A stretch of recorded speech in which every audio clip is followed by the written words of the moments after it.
तो जय हिंद दोस्तों, आपके अपने चैनल हाई लेवल स्टडी में फिर स्वागत है। बहुत ही महत्वपूर्ण वीडियो के साथ आपके सामने हाजिर है। यहाँ पर देखिए हम बात क्या करने वाले हैं, इसी तरीके से आपको हम बताएंगे और समझाने का प्रयास करेंगे मेरे प्यारे बच्चों। कक्षा 12 हिंदी की बात करेंगे, अति महत्वपूर्ण प्रश्न की बात करेंगे और यहाँ से 95% आपके यहीं से प्रश्न आपके पूछे जाने वाले हैं। तो मेरे प्यारे बच्चों, आप सभी लोग हमारे साथ बन जाइए और अच्छी तरीके से तैयारी करते रहे ताकि आपको एग्जाम के लिए कोई दिक्कत ना हो। ठीक है, यहाँ पर हिंदी के उन महत्वपूर्ण प्रश्नों की बात करेंगे, महत्वपूर्ण प्रश्नों की बात करेंगे जो आपके एग्जाम के लिए बहुत ही इंपॉर्टेंट है। इसकी पीडीएफ भी आपको मिल जाएगी। पीडीएफ कहाँ मिलेगी? High level study. कहाँ पर? High level study Telegram channel पर आपको मिल जाएगी, जो कि बहुत ही इंपॉर्टेंट है, बहुत ही महत्वपूर्ण है। ठीक है, चलिए देखते हैं प्रश्नों को और अच्छी तरीके से आपको बताते हैं, समझाने का प्रयास करते हैं। सभी लोग हमारे साथ जुड़े रहिएगा और आपको अच्छी तरीके से हम बहुत ही बेहतरीन बेहतरीन वीडियोस देते रहेंगे। देखिए प्रश्न क्या है? कलम का सिपाही। ठीक है, कलम का सिपाही के लेखक हैं। तो कलम का सिपाही के लेखक कौन है? चार ऑप्शन आपको दिख रहा है मेरे प्यारे बच्चों। पहला क्या है? अमृत राय, दूसरा गुलाब राय, तीसरा मुंशी इंशाअल्लाह खां, चौथा वैद्यनाथ मिश्र। तो यहाँ पर अगर आंसर की बात करेंगे तो क्या हो जाएगा? अमृत रॉय। क्या हो जाएगा? अमृत रॉय हो जाएगा। ठीक है, चलिए अगला देखेंगे, बहुत ही इंपॉर्टेंट ये भी है। रस मीमांस के लेखक हैं। रस मीमांस के लेखक कौन है? आचार्य रामचंद्र शुक्ल, गुलाब राय, भगवत शरण उपाध्याय, जय प्रकाश भारती। ठीक है, तो यहाँ पर अगर आंसर की बात करेंगे तो आंसर क्या हो जाएगा? आचार्य रामचंद्र शुक्ल। क्या हो जाएगा?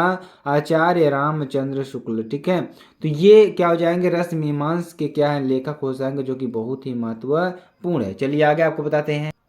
अगला क्वेश्चन देखिए, मेरा परिवार रेखा चित्र किसकी कृति है? क्या मेरा परिवार रेखा चित्र किसकी कृति है? इसको आपको अच्छी तरीके से समझाएंगे और बताने का प्रयास करेंगे। ठीक है, तो यहाँ आप देखिए चार ऑप्शन आपको इसमें भी दिखेंगे। प्रेमचंद्र, लल्लू लाल, महादेवी वर्मा, राजकुमार वर्मा। तो यहाँ पर अगर आंसर की बात करेंगे, आंसर क्या हो जाएगा मेरे प्यारे बच्चों? इसका आंसर निकल कर आएगा महादेवी वर्मा। क्या? महादेवी वर्मा जी। अगला क्वेश्चन देखेंगे, बहुत ही इंपॉर्टेंट ये भी है। इंपॉर्टेंट क्यों है भी आपको पता चल जाएगा। अगला क्वेश्चन देखिए, आंगन के पार द्वार के रचयिता कौन है? आंगन के पार द्वार के रचयिता कौन है? चलिए इसकी बात करते हैं। तो चार ऑप्शन आपको देखने को मिलेंगे।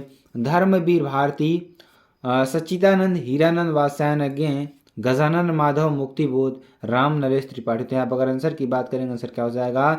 सच्चिदानंद हीरानंद वात्स्यायन अगेन। ठीक है, चलिए तीसरा सप्तक कब प्रकाशित हुआ? जो तीसरा सप्तक है वह कब प्रकाशित हुआ?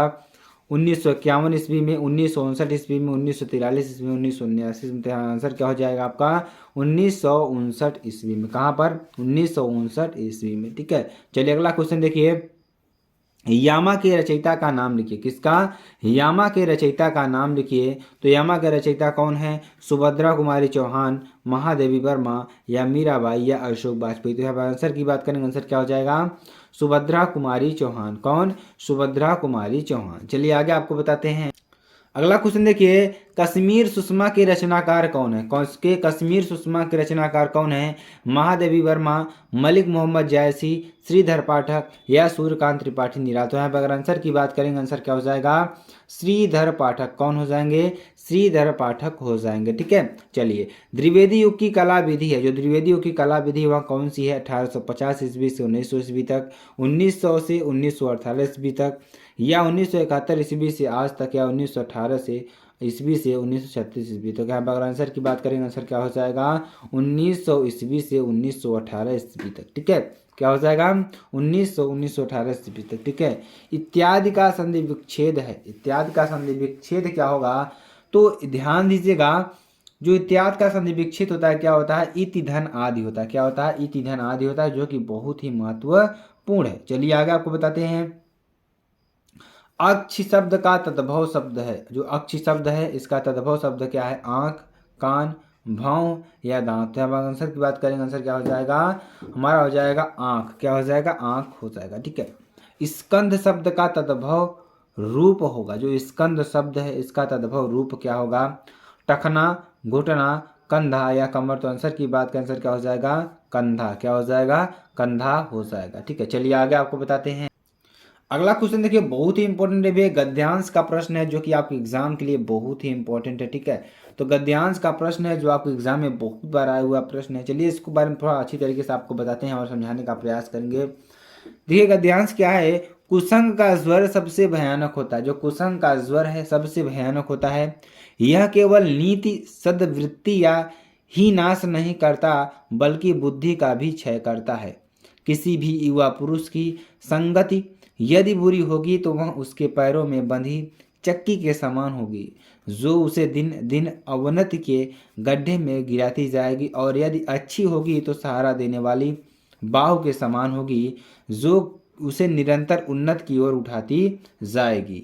अब देखिए इसमें जो प्रश्न है, प्रश्न कैसे पूछ जाएंगे। प्रस्तुत अवतरण के पाठ और लेखक का नाम लिखिए। उसके बाद रेखांकित अंशों की व्याख्या कीजिए। उसके बाद युवा पुरुष की संगत के बारे में क्या कहा गया है। तो पहले हम दूसरे का आंसर लिखेंगे, उसके बाद तीसरे का आंसर लिखेंगे, उसके बाद आपको पहले का आंसर लिखेंगे। ठीक है, तो इस तरीके से हम लिखने वाले हैं, तो आपको ध्यान से हमारे साथ जुड़े रहना है। पहला देखिए क्या है, प्रथम रेखांकित अंश की व्याख्या कीजिए। तो रेखांकित अंश की व्याख्या देखिए, जो प्रथम अंश आपका है यहाँ से यहाँ तक का ध्यान दीजिएगा। कुसंग का ज्वर सबसे भयानक होता है।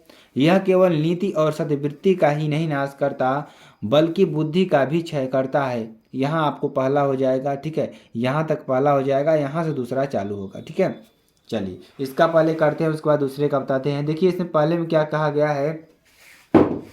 शुक्ल जी कहते हैं कि बुरी संगत घातक बुखार के समान हानिकारक होती है। जो बुरी संगत होती है वह क्या होती है, घातक बुखार के समान हानिकारक होती है। जिस तरह कोई व्यक्ति यदि भयानक ज्वर से ग्रसित हो तो वह ज्वर उसके शरीर और स्वास्थ्य को नष्ट कर देता है तथा कभी कभी प्राण भी ले लेता है। ठीक है, उसी प्रकार बुरी संगत हमारी नैतिकता, सदाचार, मन तथा बुद्धि को भी नष्ट कर देती है। ये बहुत ही इंपॉर्टेंट है। चलिए अगला देखिए, द्वितीय रेखांकित अंश की व्याख्या करेंगे। तो मानव जीवन में युवा अवस्था सर्वाधिक महत्वपूर्ण होती है। कुसंगत किसी युवा मनुष्य की सारी प्रगति को उसी तरह रोक देती है लेती है जिस तरह पैर में बंधा हुआ भारी पत्थर किसी व्यक्ति को आगे बढ़ने देता है वरन प्रायः उसे गिरा देता है। इसी प्रकार कुसंगति में लिप्त मनुष्य का पतन होने लगता है और वह दिन प्रतिदिन पतन के मार्ग पर अग्रसर होता रहता है। इसके विपरीत अच्छी संगति हमारे लिए एक ऐसी सुदृढ़ बाह अर्थात सहारा होती है जो हमें गिरने नहीं देती अपितु उन्नति के पथ पर निरंतर आगे बढ़ाती है और जीवन के शुद्ध, सात्विक तथा उन्नत बनाती है। ठीक है, तो आगे चलिए, आगे आपको बताते हैं।